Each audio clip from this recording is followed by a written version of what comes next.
Comércio e cidades. Renascimento comercial. A Europa Ocidental sofreu grandes transformações econômicas e sociais entre os séculos XI e XIV. Pouco a pouco desmoronou o sistema feudal que vigorou no continente ao longo de quase toda a Idade Média. Por haverem estabelecido feitorias nessas regiões mais afastadas, os europeus abriram um novo eixo comercial ligando o Ocidente ao Oriente. A Europa Ocidental sofreu grandes transformações econômicas e sociais entre os séculos XI e XIV. Pouco a pouco desmoronou o sistema feudal que vigorou no continente ao longo de quase toda a Idade Média. Por haverem estabelecido feitorias nessas regiões mais afastadas, os europeus abriram um novo eixo comercial ligando o Ocidente ao Oriente.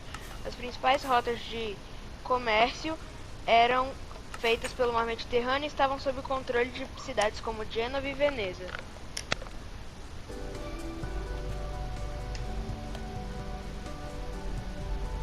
Portanto, a Idade das Trevas perdurou durante muito tempo na Europa, do século V ao século XV, e estava baseada numa sociedade monárquica onde o rei era o senhor mais soberano, seguido da nobreza e do clero. Rotas do Mediterrâneo. Na Baixa Idade Média não havia ainda segurança para circular pelas vias terrestres e a necessidade de comprar e vender produtos aumentava, principalmente aqueles vindos do Oriente. Assim, as melhores opções passaram a ser as rotas marítimas.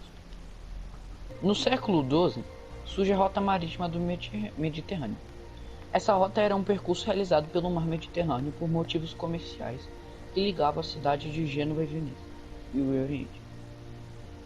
Gênova e Veneza controlavam o comércio realizado com o Oriente. Assim, diversas outras cidades da Europa dependiam do comércio com essas cidades para obter produtos vindos do Oriente. E esses produtos eram muito desejados pelos europeus. Para se ter acesso a essas mercadorias, havia duas principais rotas marítimas, a do Mediterrâneo e a dos países do norte da Europa, relacionados à Liga Hanseática. Qualquer outra cidade ou comerciantes que tivesse interesse em comprar esses produtos tinham que se submeter aos preços cobrados por Gênova e Veneza no caso da Rota do Mediterrâneo, ou aos preços cobrados pela cidade e comerciantes dos mares do norte europeu. Assim, com o tempo, a burguesia que crescia passou a ter interesse em buscar novas rotas marítimas para chegar ao Oriente que escapassem das duas rotas e, no caso do nosso trabalho, da Rota do Mediterrâneo. Essa situação deu origem à chamada expansão marítima europeia. Veneza. A cidade de Veneza foi construída no ano de 452 na Itália, sobre barrancos de terra e canais de água. O solo dela era muito instável e por isso tiveram de fincar estacas de madeira para deixar suas construções mais firmes.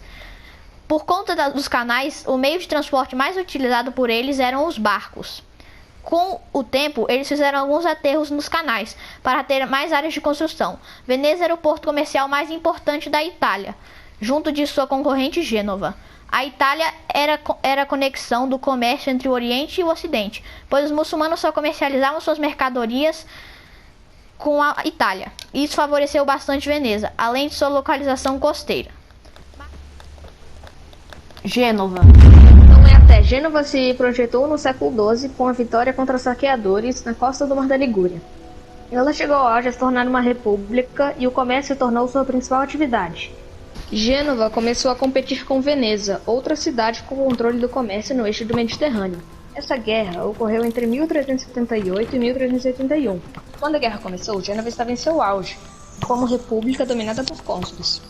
Gênova esmagou Pisa na Batalha de Milória e os venezianos foram derrotados em Cúrsola, em 1299.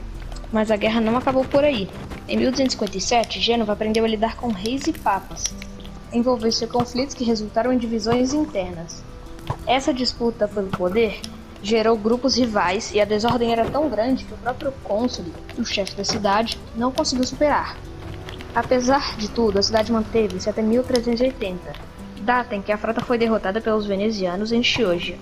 Seu último território, Córcia, foi submetida aos franceses em 1468. Por último, mas não menos importante, Marco Polo. Marco Polo Paulo nasceu em 1254 em Veneza. Ele foi um importante comerciante da Itália. Ele escreveu um livro contando a sua viagem para a China com seu pai e seu tio. Ao voltar para a Itália, foi capturado por genovenses em uma batalha.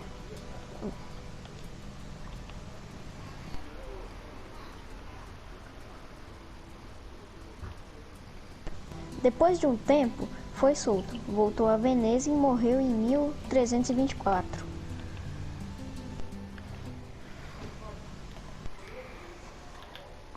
Livro de História. Obrigado por assistirem. Adeus, cambada. Tchau, rapaziada. Falou! Tchau, amigo.